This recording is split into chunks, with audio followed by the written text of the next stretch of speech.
Bienvenidos al programa sobre la campaña de la Fundación para el Avance de la Libertad, la sanidad privada salva vidas. En un escenario de grave crisis sanitaria a nivel mundial, en el cual nuestro país fue particularmente peor golpeado por la pandemia COVID-19, nuestra campaña busca aportar aquellas soluciones pragmáticas, a la vez que urgentes y necesarias, para mejorar el acceso de los ciudadanos a unos servicios sanitarios de calidad, competitivos y flexibles.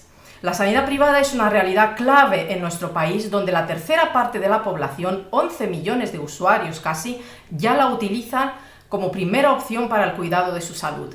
Ante los ataques a la sanidad privada mediante posibles nuevos impuestos y limitaciones, Fundalib, junto con nuestro socio en esta andadura, el Institut Ostrom Catalunya, empezó a trabajar durante 2020 en este proyecto de defensa de la sanidad privada.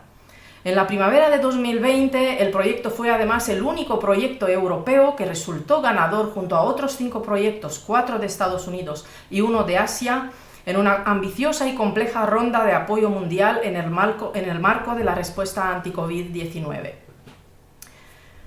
Pues aquí con nosotros hoy nos acompañan varias personas clave que han trabajado y están trabajando en esta campaña.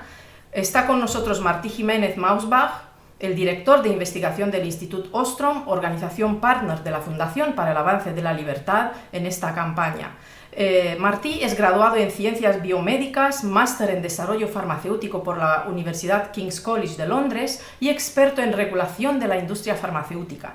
Martí ha trabajado junto con otros investigadores en articular el informe sobre la innovación regulatoria con la misión de ayudar al regulador a agilizar el desarrollo, aprobación y distribución de fármacos, vacunas y servicios sanitarios. Muy buenas, Martí, bienvenido. Hola Roxana, encantado, gracias. Seguidamente estamos también con Juan Pina, secretario general de nuestra fundación y coordinador de la campaña La Sanidad Privada Salva Vidas, quien nos hablará, entre otras, sobre las soluciones fiscales para mejorar el sector de la sanidad privada española según la hoja de ruta planteada por el otro estudio que surgió en esta campaña, el estudio sobre la fiscalidad en el sector sanitario privado, y que fue llevado a cabo por el profesor de Economía e investigador de Fundalib, Óscar Timón. Buenas tardes, Juan. Hola, ¿qué tal? Encantado de estar aquí con todos vosotros. Y también en este encuentro tenemos a Fernando Viguria, cirujano cardiólogo por la Facultad de Medicina de la Universidad Francisco Marroquín y muy conocedor del sistema de salud español, tanto en su parte de gestión estatal, conocida como sanidad pública, como en su parte de gestión privada, la sanidad privada. Fernando se ha unido a nuestros esfuerzos en la campaña de la sanidad privada salva vidas y nos ayudará en el futuro desde la nueva Asociación para la Defensa de la Sanidad Privada, que nació como parte de esta iniciativa de la defensa del sector privado y por tanto de la defensa de los derechos de unos 11 millones de ciudadanos que son usuarios de los servicios privados de salud en nuestro país. Muy buenas, Fernando, bienvenido. Hola, ¿qué tal? Un gusto estar con todos ustedes. Pues me gustaría empezar con una ronda de preguntas a las que me gustaría que todos de alguna manera nos contarais un poco y nos respondierais. ¿Veis viable la nacionalización del sector privado de la salud tanto a nivel de implementación práctica como a nivel de mejora en cuanto a la atención sanitaria a los ciudadanos, como sostienen desde las posiciones contrarias al planteamiento de mercado que nosotros proponemos en la campaña de la sanidad privada salva vidas? Martí, si te parece, me gustaría empezar un poco con tu punto de vista. Sí, si os parece, yo me centraré en el ámbito del desarrollo clínico y la innovación farmacéutica. Después podemos entrar a abordar más el ámbito asistencial. Y a mí me gustaría empezar diciendo que cuando hablamos de innovación, y en particular de innovación farmacéutica, es importante entender el concepto de incentivos, cómo funcionan los incentivos. Es decir, qué impulsa a los agentes en el mercado a innovar y qué dificulta que los agentes en el mercado innoven, ¿no? Y además existen, por supuesto, otros factores relevantes, además de la innovación, como pueden ser el acceso, la contención de costes, los precios, la equidad, pero repito que los responsables políticos deberían entender cómo funcionan los incentivos y demasiadas veces lo que vemos es que los políticos eliminan incentivos para la innovación empresarial, especialmente en el sector biofarmacéutico. Y respondiendo a tu pregunta, cuando se habla de nacionalizar la industria farmacéutica o de crear empresas farmacéuticas públicas, como se ha repetido en campaña electoral aquí, por ejemplo, en el Parlamento de Cataluña, se hace desde el desconocimiento del funcionamiento del proceso de desarrollo clínico y, por supuesto, también desde el desconocimiento de cómo funcionan, repito, los incentivos en el mercado. Llevar un solo fármaco al mercado son de media unos 2.600 millones de euros, y poner un medicamento a disposición de los pacientes y de los profesionales prescriptores requiere normalmente investigar en paralelo una media de 10.000 moléculas, de las cuales solo una, después de entre 12 y 14 años de investigación, se podrá convertir en un fármaco, en una terapia eficaz. De hecho, solo el 30% de los lanzamientos de nuevos fármacos recuperan el coste medio en investigación y desarrollo. Y estos pocos casos de éxito, que tienen un retorno, un ROI, un retorno sobre la inversión muy elevado, son los que después permiten nutrir todo el resto de programas de desarrollo clínico. Por lo tanto, se trata de un proceso muy variable que depende de una gran variedad de factores, ¿no? Depende del área terapéutica, del mecanismo de acción del fármaco o directamente de la suerte, ¿no? Un ejemplo diáfano, por ejemplo, es el de la investigación en Alzheimer, que es un campo donde las farmacéuticas han invertido miles de millones de euros, pero no han conseguido aún aprobar ningún producto en los últimos 30 años. De hecho, si analizamos datos históricos, de las 117 nuevas entidades moleculares aprobadas entre 1998 y 2007, solo 14, un 12%, fueron descubiertas sin la participación del sector privado. ¿Por qué? Pues porque las empresas farmacéuticas tienen en cuenta las necesidades médicas y también el retorno de mercado a la hora de iniciar un proyecto. Y al contrario de lo que afirman muchos, estas dos variables normalmente se acoplan bastante bien. Y además no tenemos que olvidar, cuando se habla de crear empresas públicas, etcétera, que los grupos académicos que impulsan la I+D básica, que es fundamental, ya reciben royalties para la cesión de derechos sobre las patentes de las moléculas descubiertas. Por lo tanto, resumiendo, no necesitamos nacionalizaciones, necesitamos instituciones públicas eficientes y competentes, necesitamos también un ecosistema, ¿no? Universidades, centros de investigación, empresas biotech, farmacéuticas, pues que sea robusto, vibrante y, por lo tanto, un mercado potente y competitivo. Muchísimas gracias. Juan, ¿tú cómo ves el tema? Pues yo quisiera abordarlo desde una perspectiva más puramente económica. Y yo creo que tu pregunta era si es viable la nacionalización que proponen, pues bueno, algunos de los partidos, incluyendo algunos de los que están en el gobierno en estos momentos. Si es viable, si es útil y, por supuesto, si lo veis ética. Al margen de que, por supuesto, no es útil, no sería ético y sería un desastre, centrándome en su viabilidad, yo creo que es que ni siquiera es viable.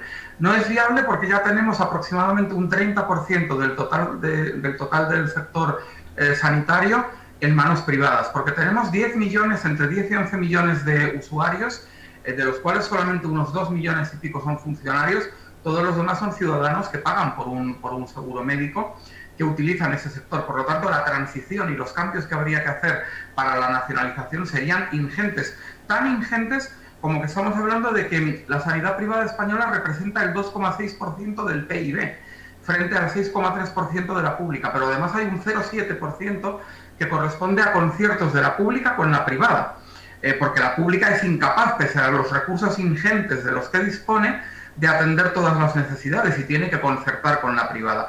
Por lo tanto, en realidad la privada representa un 3,3% del PIB y da empleo a casi 300.000 personas de manera directa en España. Nacionalizar eso sería muchísimo más complicado que cualquier otra nacionalización que se haya podido llevar a cabo en el pasado, aparte de no ser ético y de que sería, por supuesto, una barbaridad para los derechos de los ciudadanos, pero es que sería también imposible asumir y gestionar el sector privado actual desde el Estado, ni de golpe, ni con una transición que tendría que ser de muchos años. Por lo tanto, estos brindis al sol, estas algaradas de algunos políticos hablando de que habría que nacionalizar la privada, bueno, pues es wishful thinking para su parroquia, pero en realidad yo creo que es algo totalmente inviable y sobre todo tengamos en cuenta una cosa, es que ni siquiera sabríamos cuál es el precio real de las cosas.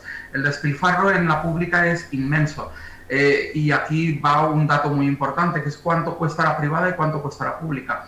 resulta que un usuario de la sanidad privada paga de media 864 euros anuales, pero el usuario de la pública cuesta de media 1.291 euros anuales, es decir, un 49-50% más.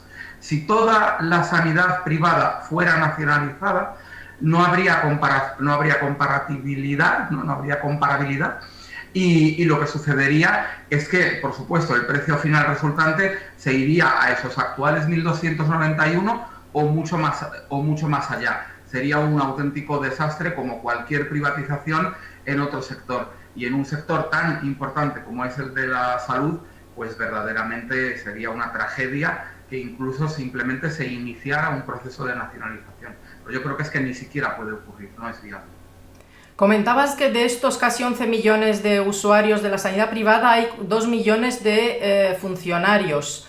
¿Estos funcionarios podrían ser de alguna manera también aliados nuestros, puesto que ellos vienen de una posición de privilegio en el uso de la sanidad privada frente al resto? Y pues si puedes explicar un poco por qué hay una posición de privilegio de los funcionarios frente al resto de los usuarios de la sanidad privada. La verdad es que es curioso, es incluso divertido, pero podría ser, porque claro, quitarle ahora a más de 2 millones de funcionarios ese privilegio que tienen, que es el de acceder a la sanidad privada sin tener que pagar su seguro de su mutua todos los meses, pues probablemente no sería bien recibido por los funcionarios. Hay que tener en cuenta que el 84% de los funcionarios que pueden escoger pública o privada, escogen la privada. Solamente escogen la pública los que están pues en provincias concretas o en zonas rurales donde a lo mejor no hay una buena atención por parte de mutuas o tendrían que desplazarse. Es muy poco, es un 16% los que escogen la pública. La inmensa mayoría escogen la privada. ¿Por qué? Pues porque la privada es mejor, obviamente. Entonces, yo creo que ahí metió la pata el partido político Unidas Podemos cuando al principio de la pandemia, hace casi un año, empezaron a decir que había que quitarle la mutualización que tienen los funcionarios, e inmediatamente fueron los propios sindicatos de la función pública los que le dieron varios toques a estos políticos para que dejaran ese tema de lado, y la verdad es que no se ha vuelto a hablar demasiado de ello. Sería curioso, pero sí es posible que en este caso concreto pues pueda haber una alianza o un apoyo por parte del funcionariado a unos planteamientos de libre mercado, o por lo menos como mínimo de dejar las cosas como están y no proceder a la nacionalización de la sanidad privada. Fernando, ¿tú cómo ves este tema? Como profesional del sector sanitario, que además has trabajado en el sector sanitario de la gestión estatal, la mal llamada sanidad pública, y también estás trabajando en el sector sanitario de la sanidad privada. Claro. Rosana, yo estoy muy de acuerdo con Juan, en el sentido de que nacionalizar el sector privado de la salud en España es totalmente inviable. Más o menos de los 100.000 millones de euros que se gasta al año en sanidad en España, aproximadamente un 30% corresponde a la sanidad privada. Es una cantidad de personas que asiste a este sistema, que si los trasladamos al sistema público, francamente colapsarían los hospitales y los centros de atención primaria en la sanidad pública. Como mencionaba Juan, más o menos el 80%, más del 80% de los funcionarios que tienen la opción de escoger entre un sistema público y el sistema privado, escogen el sistema privado. ¿Por qué? Es más eficiente, la atención es más rápida, las listas de espera son más cortas. Se le da una mejor atención al paciente desde el punto de vista privado, y claro, esta gente está tomando esa decisión.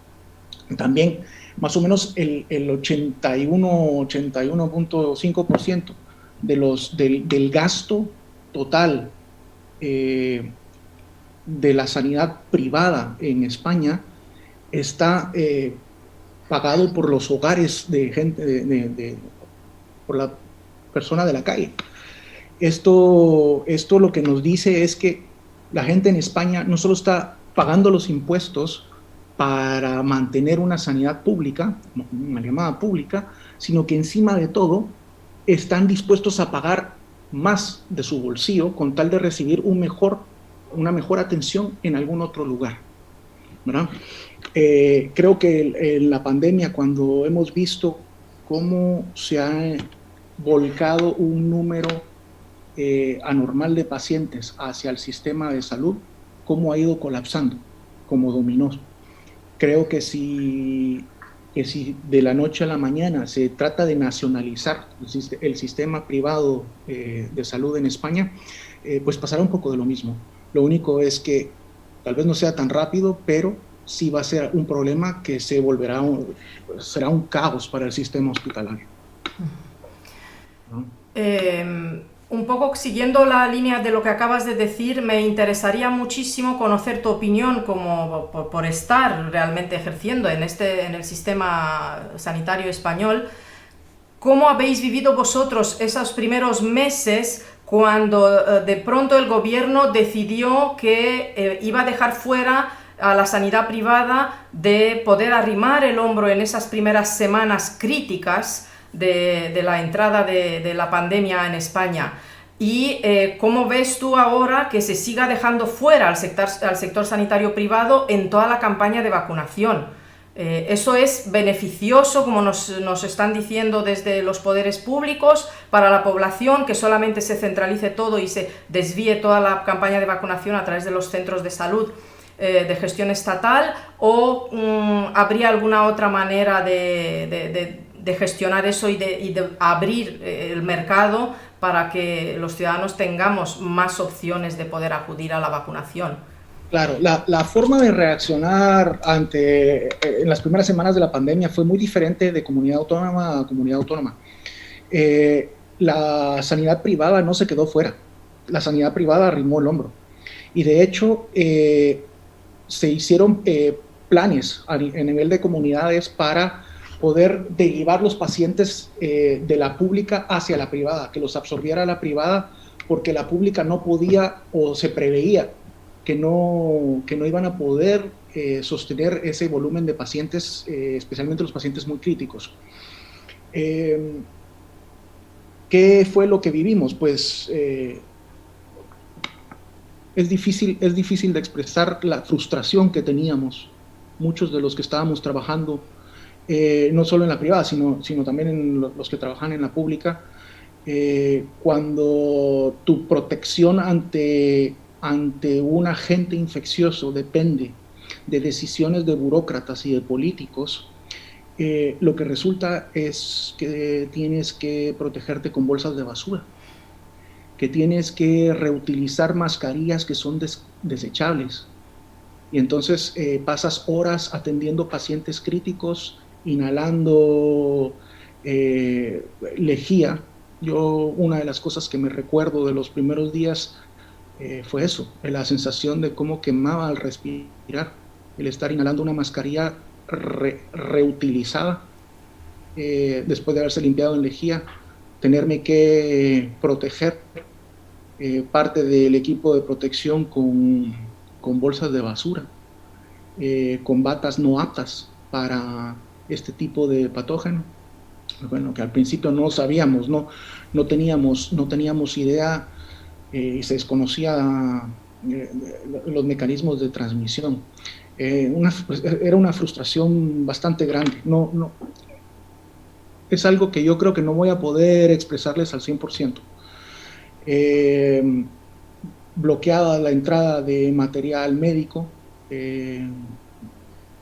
a pesar de que hicimos pedidos en los hospitales privados para recibir equipo de protección para el personal que estaba expuesto a los pacientes con COVID, no lo recibíamos.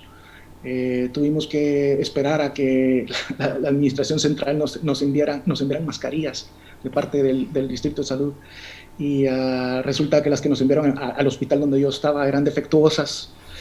Tuvimos que devolverlas. Un desastre. Esto es la sanidad pública en acción a la hora de que se aprietan las tuercas. Falla. Y esa es una de las razones también por las cuales hay mucho concierto. La sanidad pública no puede asimilar todos los pacientes que está recibiendo. y la forma que ha encontrado es haciendo conciertos con la privada, para que puedan ir descargando todo ese volumen de pacientes que tienen por operar, por atender, aunque sean operaciones o procedimientos pequeños de hospital de día, lo que llamamos cirugía ambulatoria, que vas, te tratan y te vas a casa el mismo día.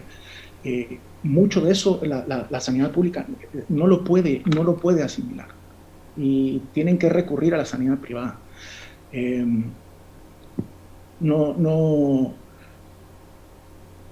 Pero palabras para describir la frustración que teníamos, no creo que vaya a encontrar nunca, Roxana. Y volviendo un poco al tema de la campaña de vacunación, ¿tú crees que podría ser beneficioso que de alguna manera el regulador y bueno, desde las autoridades sanitarias nos escucharan y entendieran que es muy importante que abran un poco ese mercado y que también permitan a la sanidad privada que pueda acoger y hacer campaña de vacunación? Por supuesto. De hecho, en el área donde yo trabajo, en Málaga, es un poco diferente. Málaga es una de las regiones donde más camas privadas hay por habitante en comparación al resto de España. Y aquí sí se ha hecho una campaña de vacunación a los que estamos en el ámbito privado. Sí, la gran mayoría de médicos, enfermeros y bueno, el personal sanitario ha sido vacunado ya. Pero es importante, Rosana, porque la gente que está trabajando en hospitales, en clínicas privadas, también están viendo pacientes con COVID. Y es parte de proteger a las personas que están en primera línea de la atención de estos enfermos. Muchísimas gracias, Fernando. Os quiero plantear ahora un ejercicio de imaginación. ¿Cómo sería en España si por lo contrario hubiera un sistema sanitario privado que tuviera garantizado el acceso universal de todos los ciudadanos a los cuidados y los tratamientos, como los hay en países como Suiza o Taiwán? Martí, si quieres empezamos por ti otra vez. Sí. Bueno, después dejaré que Fernando profundiza un poco más en el ámbito asistencial, que es en el ámbito en el que trabaja, ¿no? Pero yo sí que cuando hablamos de prestación de servicios sanitarios, sí que normalmente se confunde, ¿no? Lo que es provisión, producción, gestión y financiación, que son 4 dimensiones un poco distintas, ¿no? Y entre los sistemas de salud a nivel internacional básicamente tenemos tres modalidades.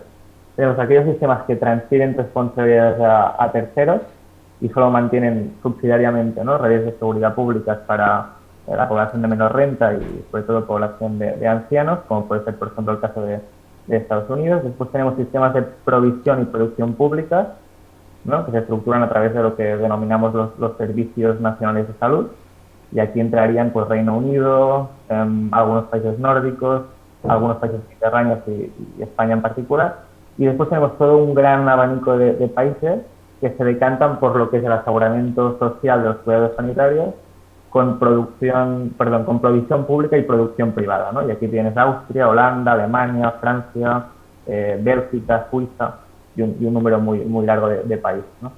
Entonces, el sistema español funciona relativamente bien en algunos ámbitos, en el sentido de que un sistema nacional de salud pues reduce la demanda inducida, tiene una más o menos buena integración y secuenciación de servicios, hay cierta continuidad entre lo que es la atención primaria y la atención especializada, el coste es relativamente bajo en relación a otros países con sistemas nacionales de salud. De hecho, estamos más o menos arriba en los rankings en términos de eficiencia, pero como conveniente, pues también hay una lista importante, ¿no? Pues porque al final operan como servicios administrados, ¿no?, como comentabais, con sistema funcionarial. Entonces los servicios están más racionados, los tiempos de espera también son más largos, hay más condicionantes de acceso, más burocracia, más formalidades, ¿no? Entonces, creo que son los diferentes elementos que tenemos que poner en la balanza. En los sistemas de aseguramiento social también hay algunos inconvenientes, ¿no? Por ejemplo, lo que es el abuso o la sobreutilización de determinados servicios, y esto normalmente lo combaten con copagos más generalizados que en el sistema de producción pública que tenemos en España. Juan, ¿cómo ¿Cómo lo ves tú? ¿Nos haces Bueno, este ejercicio? yo coincido en muy gran medida con lo que expone Martí. Yo creo que, bueno, aquí en Europa, como todo el mundo sabe, pues tenemos dos modelos, básicamente, el llamado modelo Bismarck y el modelo Beveridge. Ambos son extremadamente intervencionistas, pero bueno, por lo menos en el modelo Bismarck, que es el que tiene Holanda o Alemania, hay una mayor capacidad de los ciudadanos de poder escoger a los proveedores sanitarios, de poder escoger médico, de poder escoger hospital.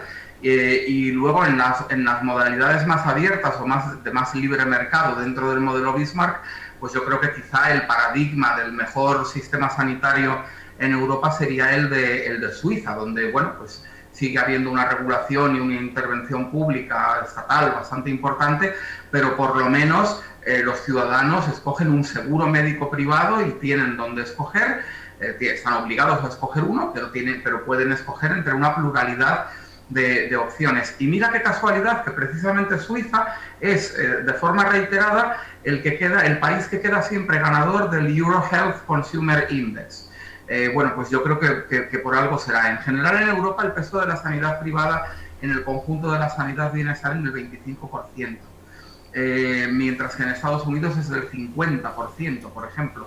Y se habla mucho aquí, pues la izquierda española suele hablar poco menos de que en Estados Unidos no hay sanidad, que la gente se muere poco menos que se muere por las calles, y todo eso es un mito ficticio que lo que pretende pues es seguir sosteniendo que tenemos una maravillosa sanidad pública. Siempre se suele añadir la coletilla de que es la mejor o de las mejores del mundo. Esto no es así, tampoco es de las peores, pero desde luego es bastante mediocre y sobre todo tiene unos niveles de despilfarro, de mala gestión de los recursos pues muy importantes, y un problema para los ciudadanos de falta de libertad de elección, que muchos ciudadanos lo viven pues con bastante temor y con bastante desagrado, y les lleva a pagar doblemente y a pagar vía impuestos una sanidad pública costosísima, y luego además hacer el esfuerzo de pagarse un seguro privado. Yo no sé si aquí podríamos aspirar con tanta facilidad dentro del contexto europeo a un sistema como el de Taiwán, o mejor todavía el de Singapur, que probablemente sea, según dicen, el mejor sistema de sanidad del mundo, y al mismo tiempo con un porcentaje del PIB de los más bajos del mundo, lo cual demuestra que realmente la sanidad lo que no necesita es un gasto sanitario, no se necesita un gasto sanitario sobredimensionado, lo que se necesita es un gasto sanitario racionalizado, y la racionalización quien la puede y la sabe hacer es la interacción libre de los proveedores, de las aseguradoras, de los pacientes, de las empresas farmacéuticas, de las empresas de equipamiento, es decir, el mercado. Es el mercado el que racionaliza los precios mediante la competencia y mediante un sistema de incentivos basado en la libertad de empresa y en la libertad de consumo también, ¿no? Por lo tanto, yo no sé si un sistema como el de Singapur es viable en plena Europa, pero por lo menos transitar desde el sistema Beveridge, de gestión plena de la sanidad por parte del Estado, funcionarizando a los profesionales, a un sistema que sea por lo menos como el de Suiza, con libre elección del seguro médico que cada uno quiera, pues ya sería verdaderamente un avance muy importante, y esa es un poco la recomendación de la Fundación. Muchísimas gracias, Juan. Fernando, ¿tú cómo ves este ejercicio? Sí, Martí empezó hablando hoy acerca de los incentivos, y creo yo que en un sistema de salud tipo Beveridge como el que tenemos actualmente, está el problema de que no existe el incentivo de ser eficiente y ahorrar en los recursos. Y como bien decía Juan, se da un despilfarro impresionante. Hoy por hoy hablamos con un médico promedio que trabaja en la sanidad pública, en cualquier hospital de España, y estoy seguro que esa persona no va a saber cuánto cuesta un día, una noche, cama de intensivo, cama de hospitalización normal, para el paciente promedio. Los costos no los maneja el personal médico, y se tiende a despilfarrar mucho. No solo eso, sino que el incentivo que tenemos con un sistema Beveridge es un sistema puramente político en España. La salud pública se ha vuelto una bandera de ciertos partidos políticos, y del discurso político, en donde se trata de defender a capa y espada, pero al político lo que le interesa es mantenerse en el poder, volver a ser reelecto, ganar escaños del Congreso, y se va empujando un sistema decadente que realmente empieza a funcionar más como un programa de trabajos pagados por el Estado, más que un sistema de salud, ¿verdad? Tenemos al Estado siendo asegurador médico, además transportista de enfermos, administrador de fincas, gestor de sistemas hospitalarios, cocineros, hay de todo metido. En un hospital tenemos tantos trabajos y tanta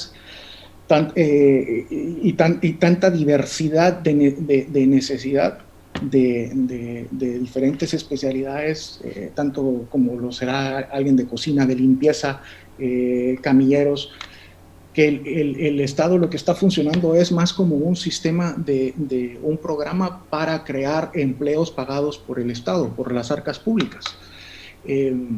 Un sistema Bismarck, por ejemplo, en donde la persona escoja un seguro de salud, o aunque estén obligados a escoger un seguro de salud, puede escoger diferentes hospitales. Y los hospitales, entonces, tienen que pelear entre ellos, competir entre ellos para poder captar al paciente. Un sistema Bismarck lo que hace es asegurar el acceso a tratamientos de la gente cuando lo necesita a través de seguros médicos. No funciona despilfarrando tanto dinero como el sistema Beveridge. Yo creo que eso sería un camino que podríamos considerar. Lo triste del asunto es que en España, así como se lleva, como dijo Juan, la coletilla de que la mejor sanidad del mundo, lo cual no es cierto. Coincido con Juan que tampoco es de las peores, es una sanidad buena, pero siempre podría ser mejor. Siempre podría ser más eficiente, siempre podría ser más justa también con el contribuyente y también más ética a la hora de dejar a la persona escoger, ¿verdad? Hay que recordar siempre que uno de los pilares de la bioética es el principio de la autonomía, y es que el paciente es quien decide qué tratamiento, quién, cómo, cuándo y dónde. Y en el sistema que tenemos hoy en día, eso no se da. Muchísimas gracias.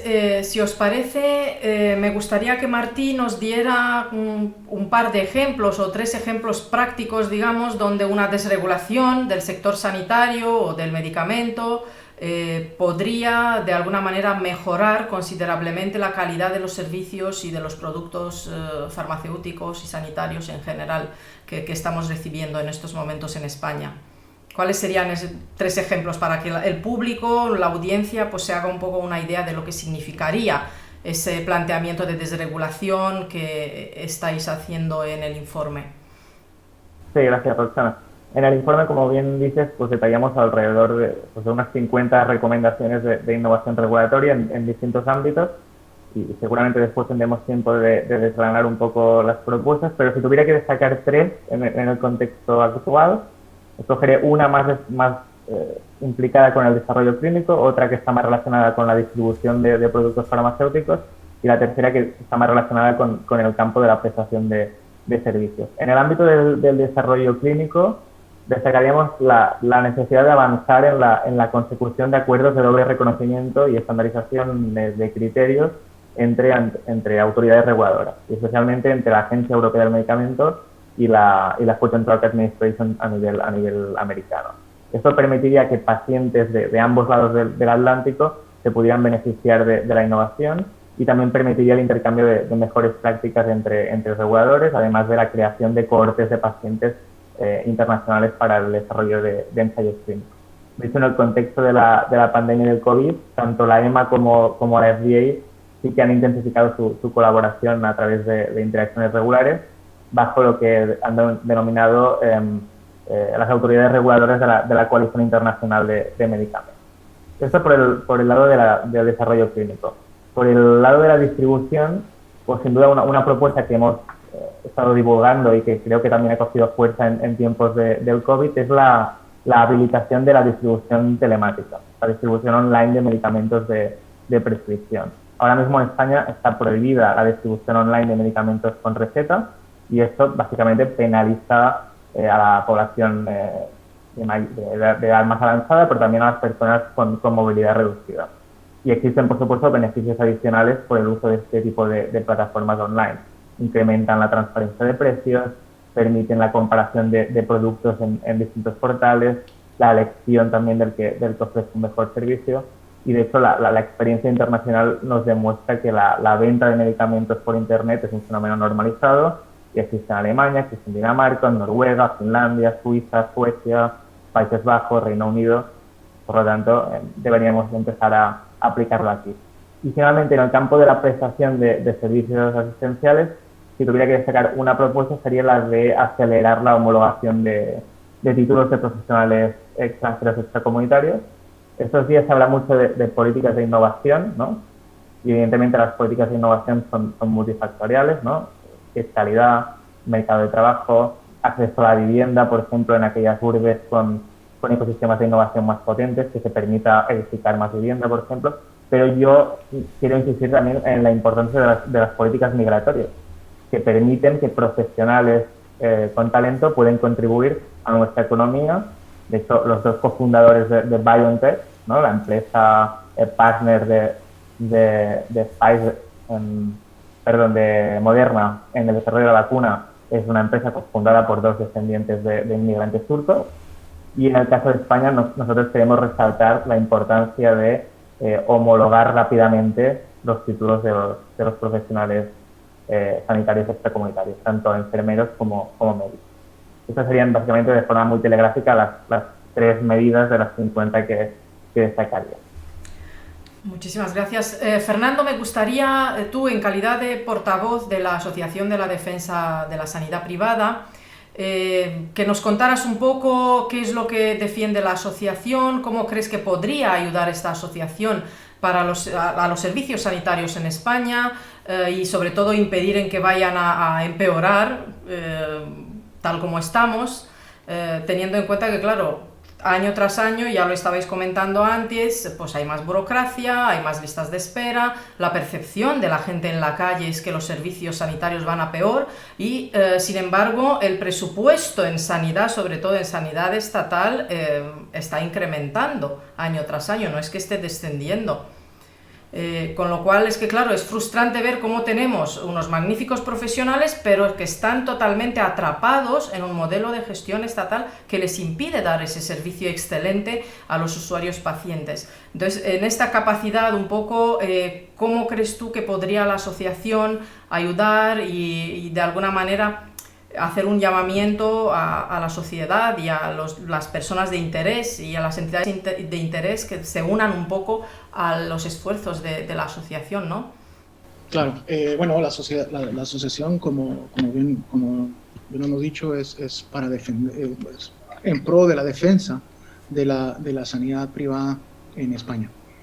Creo yo que la asociación puede hacer un gran trabajo dando a relucir la importancia que tiene el sistema sanitario privado dentro de la sociedad española. Como tú has dicho, la percepción de la gente es que el sistema sanitario público está cada vez peor, a pesar de que se le mete más dinero año tras año. Tirarle más dinero a un problema no necesariamente quiere decir que lo vaya a mejorar. En muchos casos inclusive lo empeora. Tenemos que demostrarle a la gente que hay otra forma de hacer las cosas, que hay una forma mejor, más eficiente y que puede brindar servicios de mayor calidad, ¿no? Es un trabajo que va a costar dentro de la sociedad española. Tenemos una sociedad que tiene muy inculcado desde hace muchas décadas que lo público es mejor. No es así. Y creo que poco a poco la gente se va a ir dando cuenta, pero tenemos que realmente demostrar que se puede hacer, que hay otras formas de hacer las cosas. Mencionábamos de los 2 modelos de sanidad pública que hay. En España, por ejemplo, mencionábamos el sistema Bismarck, que es que ni se considera como una opción hoy en día a nivel político.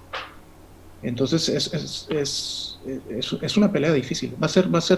Esto es un camino difícil que tenemos, pero yo estoy convencido de que estamos en lo correcto. ¿Crees que, por ejemplo, el sector sanitario privado tendría mucho que ganar si se diera visibilidad a este tipo de iniciativas como la asociación cuyo portavoz eres tú?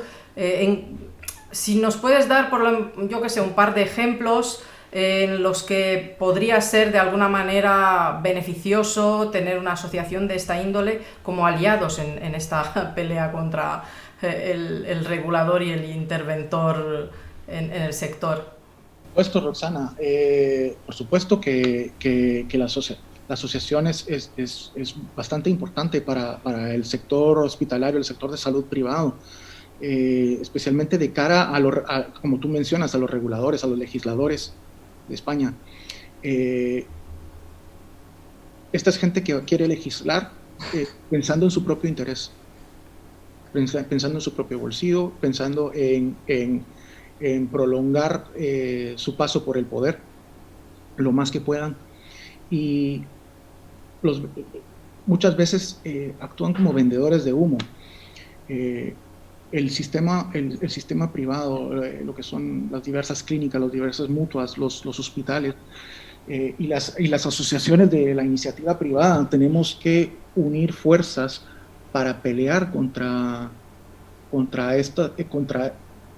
estas propuestas francamente nefastas, que lo único que van a hacer es empobrecer y dañar a la población. Es difícil creer que estamos solos. No estamos solos. Hay diferentes asociaciones también que están peleando por mejorar la sanidad privada. Hay una unión de médicos profesionales, por ejemplo, estamos nosotros. Dentro de los diversos colegios médicos también hay diferentes iniciativas. No estamos solos, pero creo que es importante poder magnificar el mensaje, ¿no? Juan, la actual crisis sanitaria nos ha mostrado que en nuestro país, si estás enfermo, debes pagar impuestos, y muchos. Que si necesitas protegerte para evitar enfermar y generar gastos al sistema de salud, debes pagar impuestos. Si necesitas medicación para curarte, también el Estado te aplica impuestos. Pero además de tener que pagar impuestos por estar enfermo, debes soportar un enrevesado sistema tributario que no entienden ni quienes lo han creado. En el marco del estudio sobre las reformas fiscales en el sector sanitario, ¿tú qué medidas estrella piensas de todas las medidas que se aplican ahí podrían aliviar la carga fiscal de los ciudadanos y de las empresas, y cuáles serían, digamos, los principales beneficios para la sociedad si se llegaran a implementar estas reformas fiscales? Bueno, el white paper, el ensayo, el informe que ha preparado Óscar Timón con su equipo, el economista y director de investigación de la Fundación, contiene todo un programa de reformas fiscales en materia de sanidad bastante completo y bastante complejo, pero me gustaría destacar 3 tipos de medidas concretas. Por un lado, en cuanto al IVA, actualmente y sobre todo en los últimos tiempos, ha habido una mezcla de IVAs, que se considera que es estrictamente sanitario y debe tener el IVA súper reducido o estar exento, que otros productos no. En una farmacia, por ejemplo, pues hay una diversidad de IVAs para los diversos productos. y nosotros lo que proponemos es que todo lo que no está exento tenga el IVA súper reducido. Y no es ninguna locura, es decir, el IVA del 4%. No puede ser que haya cosas que estén al 10 o al 21, otras al 4 y otras exentas. Debería ser o exento, que en muchísimos casos se justifica, o si no, el 4%, el ultra reducido. Y no es ninguna locura, porque eso es algo que ya se aplica, por ejemplo, al libro.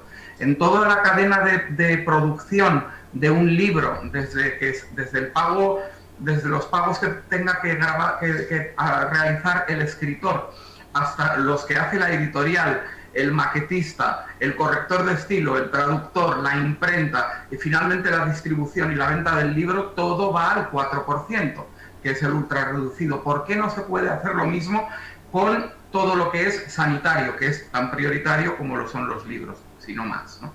Por lo tanto, en el IVA sería reducción al 4%, al IVA súper reducido de todo lo que tenga que ver con la salud, y que no esté exento, que evidentemente es la situación preferible. En segundo lugar, en cuanto al impuesto sobre la renta de las personas físicas y el impuesto de sociedades, lo que proponemos es reducir el IVA societario del 25 al 15%. Es decir, el beneficio de las empresas de cualquiera de los sectores que forman parte del macrosector de la salud, reducirlo en 10 puntos de manera permanente. La pandemia ha demostrado que es un sector que no puede tener unos costes fiscales tan elevados como los que tiene, porque eso va en detrimento de la innovación, va en detrimento al final de algo que es crucial para los ciudadanos, como es su propia salud. Y en cuanto al IRPF, lo que proponemos es una reducción excepcional en los ejercicios fiscales más afectados por la pandemia, como fue el de 2020, que tributará ahora en verano, o el de 2021, que va a ser igual para el verano de 2022, de un 10% en el IRPF de todos los profesionales sanitarios, de todos ellos, repartido en un 5% al tramo autonómico y un 5% al tramo estatal del IRPF. Pero bueno, quizá la medida más importante de todas y de futuro es la deducción fiscal para todos los ciudadanos por su gasto médico, ya sea ejercido de manera directa o mediante un seguro, que es como normalmente la gente se cubre. Estamos hablando proponemos una deducción fiscal de 1.000 euros. Con 1.000 euros ya se cubre el coste individual de una póliza media de mercado. Estamos hablando de que esa póliza media, el precio medio de mercado actual está en 864 euros. Por lo tanto, con una reducción de 1.000 euros sería suficiente para que todo el mundo pudiera tener un seguro médico privado, ya fuera que lo utilizaran de manera complementaria o como su principal opción. De esta manera estaríamos acabando con el doble pago de 8 millones de españoles que pagan el seguro y además pagan vía impuestos la sanidad privada. La verdad es que todo esto iría encaminado a transitar hacia un modelo sanitario pues más parecido al suizo, por supuesto con libre elección de seguro médico y por lo tanto del cuadro médico que cada seguro tenga, para después en el ejercicio de la condición de cliente-paciente poder escoger dentro del cuadro médico pues aquel profesional que cada uno prefiera, que es algo que es absolutamente consustancial a las libertades básicas y a los derechos civiles, por no decir humanos, de cada persona. Y propondríamos que, bueno, pues tras una grandísima reducción de los impuestos que pagan los ciudadanos y además teniendo esa deducción de hasta 1.000 euros, pues si fuera necesario todavía se habilitara adicionalmente un cheque sanitario estrictamente destinado a compensar los casos de las rentas muy bajas que aún así siguieran siendo incapaces de acceder a los servicios sanitarios, porque en definitiva nosotros no estamos en contra de la universalidad, todo lo contrario, la universalidad en materia sanitaria, pues creo que todos coincidimos en que es una conquista de la civilización humana. Lo que no lo es que esa universalidad, o con la excusa de esa universalidad, se incurra en la gestión estatal, en la estatalización de la sanidad, porque la sanidad, en definitiva, es demasiado importante para dejarla en manos del Estado. La verdad es que sí, me parece muy acertada tu última reflexión. Pensemos también que la alimentación también es igual o incluso más esencial que la salud, puesto que si no comemos nos morimos de hambre antes de que nos alcance una enfermedad para poder llegar al médico. Y sin embargo, a nadie en su sano juicio se le ocurre pedir que se nacionalicen los supermercados y que todos vayamos a que el Estado nos haga la dieta, nos diseñe y nos distribuya la cantidad de alimentos y el tipo de alimentos que necesitamos para nutrirnos. Esto se ha ensayado, se sigue ensayando en países donde hay dictaduras totalitarias, sobre todo de corte comunista, marxista, y ya hemos visto cuáles son los resultados: hambrunas, miseria, desnutrición, efectos que perdurarán a lo largo de muchos años y que afectarán a muchísimas generaciones. A partir de ahí, también me gustaría preguntarte, Juan, ¿cómo ves tú que incluso a nivel de fiscalidad, ya que hay tanto discurso sobre la igualdad estos días y se habla de la igualdad, desde mi punto de vista hay un tema en el sistema tributario de los impuestos en cuanto a la salud que particularmente como mujer además me molesta muchísimo, y es un agravio comparativo frente a la población de hombres en nuestro país, y es el tema de que las mujeres tenemos durante una gran etapa de nuestra vida un proceso que se llama menstruación y por el cual además tenemos que pagar impuestos todos los meses.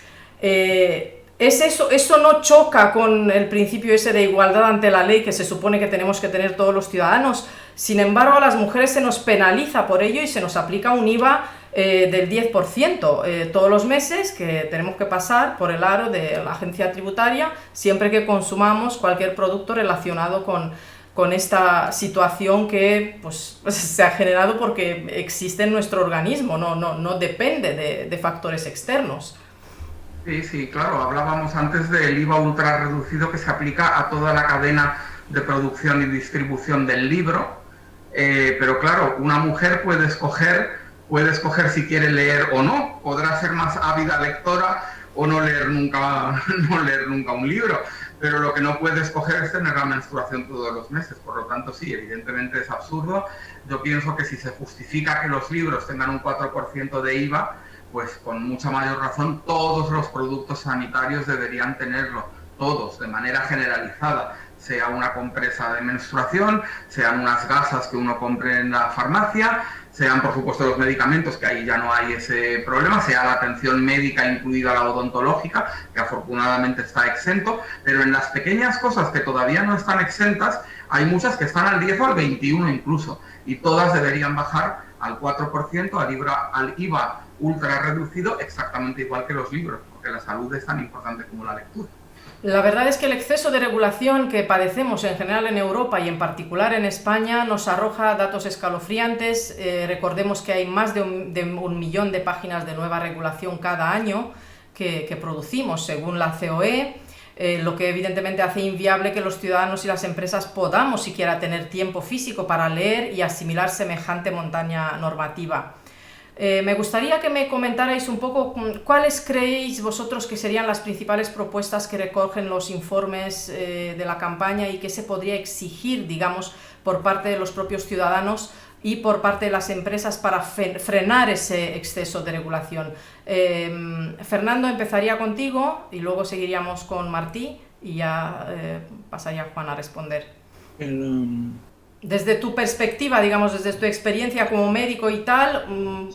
Desde mi perspectiva como médico, Roxana, creo yo que la población lo que tiene que hacer es fiscalizar un poco más el despilfarro y el gasto que se hace. Al igual que eso va también de la mano con las regulaciones que se pasan.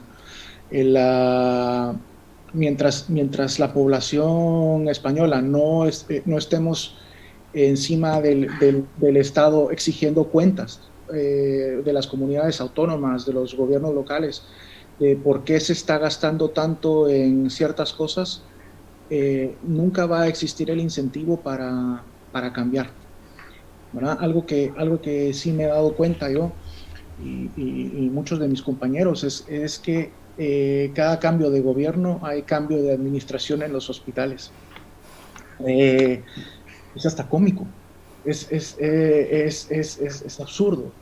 Y mientras la gente de a pie no esté tirando el grito al cielo, eso no cambiará, ¿no? Martí. Para abordar un poco las propuestas que llevamos nosotros en el informe, nosotros básicamente tratamos las oportunidades para la innovación regulatoria en el contexto de la pandemia y específicamente en 4 grandes dimensiones: el sector biofarmacéutico, dispensación de medicamentos, colegios profesionales y, como decíamos antes, homologación de profesionales sanitarios extranjeros. Entonces, de forma muy telegráfica, en el primer capítulo lo que hacemos es analizar la nueva realidad del sector desde un punto de vista económico y regulatorio, y esbozamos una serie de estrategias para catalizar el desarrollo de nuevos medicamentos y vacunas, además de mejorar la calidad de las evaluaciones de tecnologías sanitarias.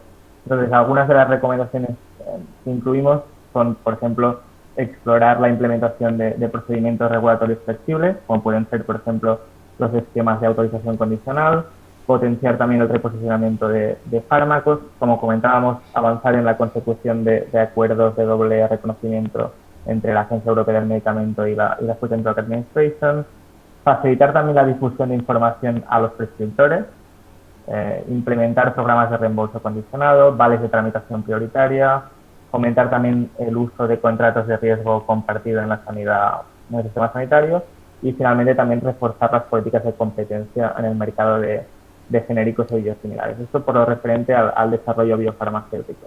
En cuanto a la distribución, básicamente proponemos reducir o eliminar todas las barreras anticompetitivas que existen ahora mismo en el ámbito de la dispensación de medicamentos en España.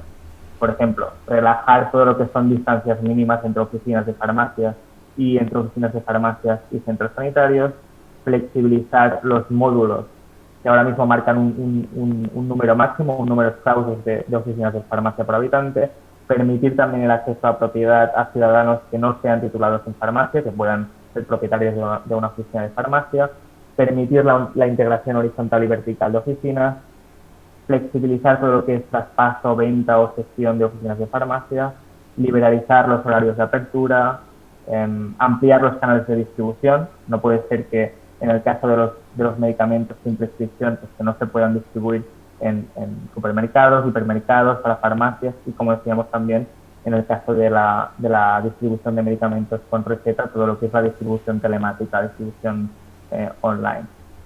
De forma muy esquemática también, tercer capítulo, tratamos el tema del pluralismo colegial y de la colegiación voluntaria, particularmente en el sector sanitario, y aquí básicamente proponemos impulsar una reforma generalizada de los estatutos de los colegios profesionales para limitar y reducir su capacidad para crear barreras de acceso y de ejercicio en la profesión, controlar también las asignaciones competenciales de los colegios, facilitar el reconocimiento recíproco entre colegios, impedir todo lo que sea el establecimiento de baremos, precios o cosas orientativas para colegiados, y también potenciar la movilidad de trabajadores y colegiados dentro de la Unión Europea, pero también en países extracomunitarios. Y finalmente en el último capítulo nos centramos en la homologación de títulos universitarios del personal sanitario extranjero, y aquí proponemos facilitar el acceso de los profesionales sanitarios extracomunitarios mediante ya sea acuerdos bilaterales o de reconocimiento recíproco de estudios, pero también mejorando, por ejemplo, la capacidad para ofrecer estancias de prácticas en nuestro país, y flexibilizando también los permisos de residencia y trabajo para titulados sanitarios extracomunitarios. Sería un poco el resumen, pero por supuesto invito a la audiencia a leer el informe para conocer un poco más en profundidad las propuestas. Muchísimas gracias. Vamos a ver, me gustaría también que me destacarais, Juan y Martí, algún hito, y por supuesto Fernando, algún hito que consideráis que sería importante que la sociedad conociera, que se haya conseguido durante estos duros meses de campaña, pero ilusionantes a la vez, de campaña de la sanidad privada salvavidas, ya desde principios de verano que iniciamos esta andadura. Hemos conseguido avanzar algunas cosas, hay motivos para celebración, para tener un poco más de energía y seguir por el camino. ¿Cómo lo veis? Empezamos con Juan.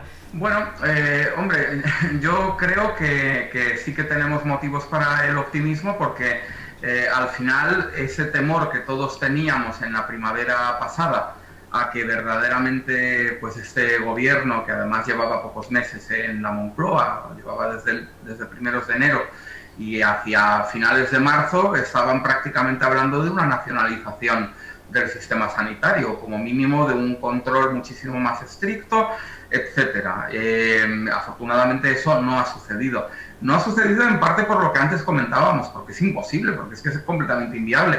Pero también yo creo que esos 10, 11 millones de usuarios de la sanidad privada pues han pesado mucho y que también las diferentes comunidades autónomas, que al final son quienes tienen transferida la competencia de sanidad y el propio Ministerio de Sanidad, pues se han dado cuenta de que aquello no podía ir a ningún lado y las voces más radicales en cuanto a la nacionalización se han acallado.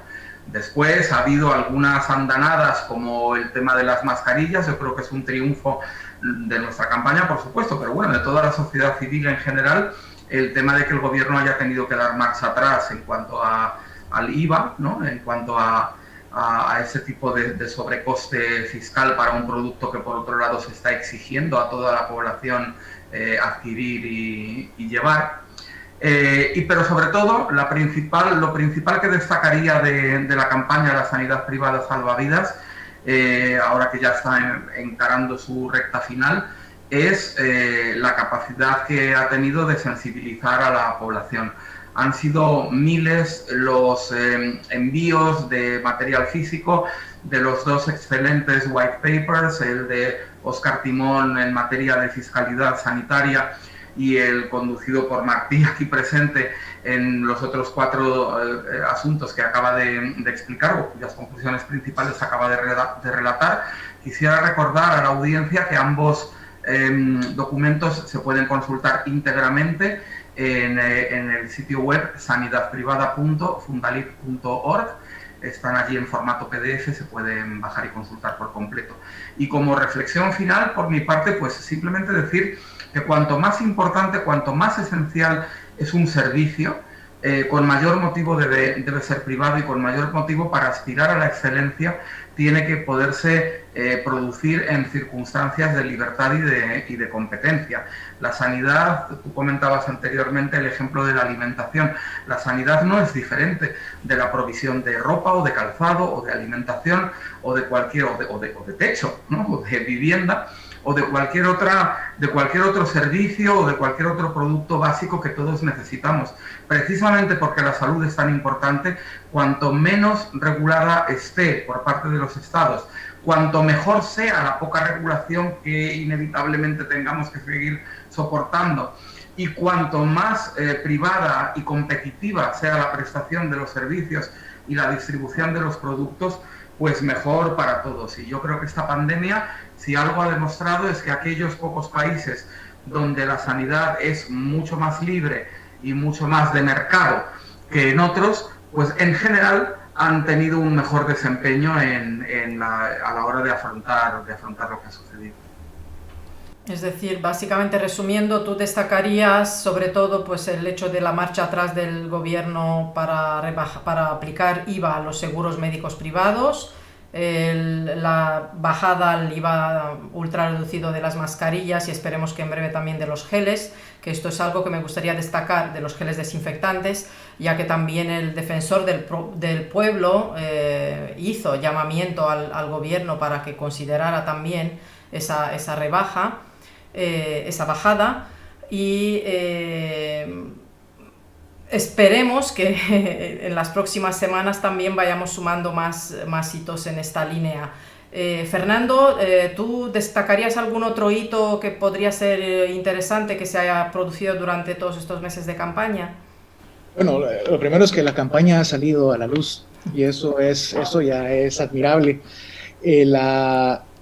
Una de las cosas que me he dado cuenta y un poco a título personal, es que cada vez estamos viendo en los hospitales privados más gente que se mueve de las consultas de atención primaria públicas hacia los hospitales. La pandemia lo que ha causado ha sido se ha cerrado mucho la atención de pacientes en lo que es la atención primaria, que es uno de los campos más importantes. Siempre decimos que es mejor prevenir que tratar. Y ese es uno de los principales funciones de lo que es la atención primaria, es prevenir enfermedades. Y muchos pacientes han perdido su seguimiento con su médico de cabecera durante la pandemia, puesto que solo los atienden por teléfono. Hemos visto pacientes deteriorarse mucho y se están viniendo cada vez más y más personas a lo que es las consultas de los hospitales y de las clínicas privadas. Y creo que esto está dando una exposición a la población a lo que antes no hubieran considerado. Mucha de esta gente no hubiera considerado ir a una clínica privada y ahora lo están haciendo por necesidad y se están dando cuenta que la atención es más amigable, es mejor. Los médicos tienden a ponerle más atención a los pacientes. Es difícil encontrar un lugar donde tengan 3 minutos por paciente, como en muchos de los centros de salud. Y realmente eso es lo que muchos pacientes buscan, a un médico en quien confiar, que les ponga atención, y todo esto está soltando eso a la luz del día. Fenomenal. Y en cuanto a la capacidad del sistema de salud a absorber los nuevos profesionales sanitarios que, por fortuna, gracias a de alguna manera concienciación del propio sistema, y nosotros también hemos aportado nuestro granito de arena con esta campaña, en cuanto a la homologación de títulos, que comentaba Martí antes, porque en el estudio se planteaban una serie de cosas. También, no sé, me gustaría que celebrásemos un poco que desde el Ministerio de Educación, ya desde hace un par de meses, hay la famosa publicación en su sitio web donde anuncia que están flexibilizando muchísimo las condiciones de homologación de las licenciaturas y, de los títulos universitarios de los profesionales sanitarios. Con lo cual... De hecho, aquí en España, la homologación del título, digamos, el título a nivel de licenciatura, como de médico y cirujano, o de médico o medicina general, es un trámite bastante engorroso que puede tardar de meses, inclusive años. Y últimamente pues se ha estado dando prioridad y se ha estado acelerando la homologación de profesionales. Es decir, cuando hay voluntad, se puede. Lo que tenemos ahora, creo yo, que enfatizar también es la homologación de especialistas, porque en España, por alguna razón, la homologación del título de medicina general lleva un curso mucho más rápido que la homologación de especialistas. Hay títulos de especialista que pueden pasar años antes de que sean considerados para homologación. Y estamos perdiendo también a muchos profesionales latinoamericanos que vienen muy bien entrenados, que podrían realmente dar una ayuda tanto al sistema público como al sistema privado en España, que necesitamos a esos profesionales aquí. Y las mismas regulaciones estatales los están bloqueando, ¿verdad? La verdad es que a mí me chocó un dato que leí, la verdad es que es bastante llamativo, y es que antes de toda esta crisis sanitaria, la media de homologación de títulos universitarios de profesionales sanitarios estaba en unas 30 homologaciones al año, y ya en 3 meses, a partir de abril en adelante, consiguieron homologar pues unas 1.500 titulaciones. Sí. O sea, Es impresionante cómo se mueve cuando hay voluntad. Más o menos a finales de la década pasada, en 2009, 2010, 2008, hubo una campaña de parte de España, también los países latinoamericanos, buscando médicos para venir aquí a hacer el MIR y para tener un poco más de médicos generales, y las homologaciones también se aceleraron en ese momento. En ese momento se podían conseguir homologar un título en cuestión de 3 meses, ¿verdad? Lo que habitualmente podría tomar 1 año y medio o 2 años en homologarse. Luego se saturó el mercado de médicos, empezaron a poner restricciones para médicos extracomunitarios en el MIR, y bueno, la velocidad de homologación disminuyó. Tuvo que venir una pandemia para que nos diéramos cuenta de la necesidad de médicos que teníamos e iniciarlo. Pero no solo necesitamos médicos, también necesitamos enfermeros, y necesitamos odontólogos, y necesitamos de todas las ramas. Mientras más seamos, más opciones tendrá la gente, también la competencia será mayor, los costos se abaratarán y la calidad aumentará, ¿no? En efecto, Fernando, me quedo con tu idea.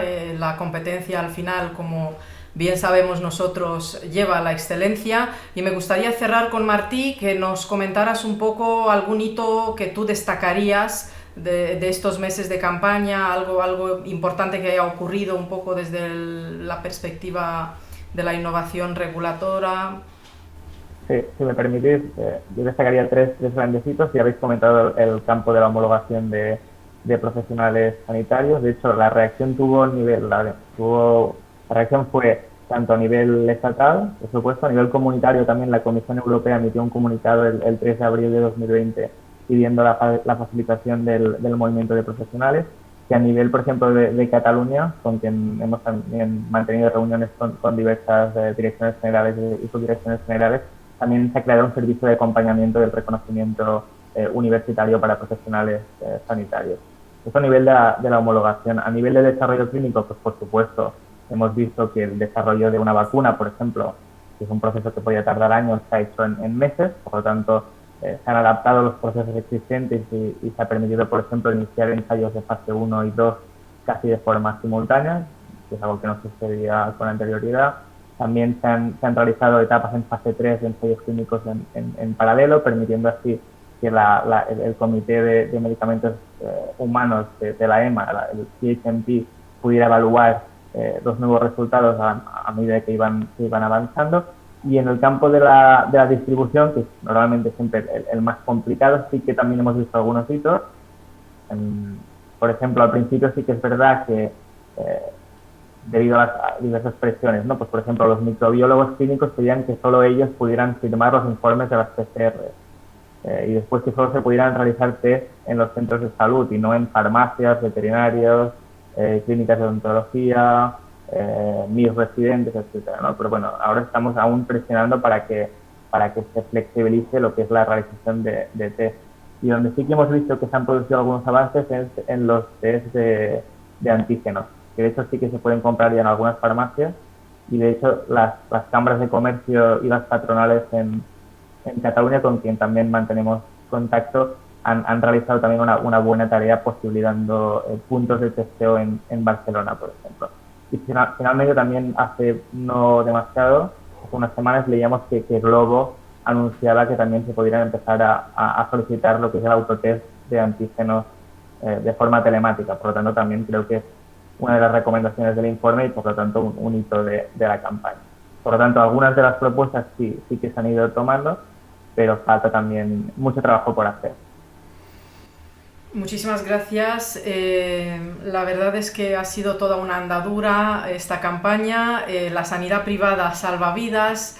Es el resultado de una cooperación que nos ha ilusionado muchísimo durante estos meses de intenso trabajo de análisis, producción, distribución de nuestras propuestas.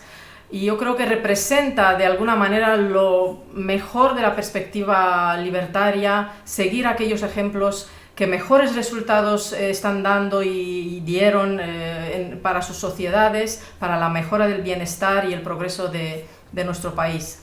Y por supuesto descartar aquellos que nos lastran, que nos provocan graves desajustes con resultados terribles, como lo está ocurriendo pues, en el caso de la crisis sanitaria actual.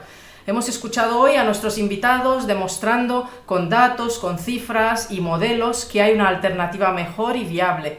Su denominador común parte de la iniciativa privada, de la gestión con criterios de mercado, no de Estado, así como de una cultura basada en la relación directa entre quienes prestan el servicio sanitario, los profesionales y los centros sanitarios, y quienes recibimos esos servicios, los pacientes, los familiares y demás personas de interés.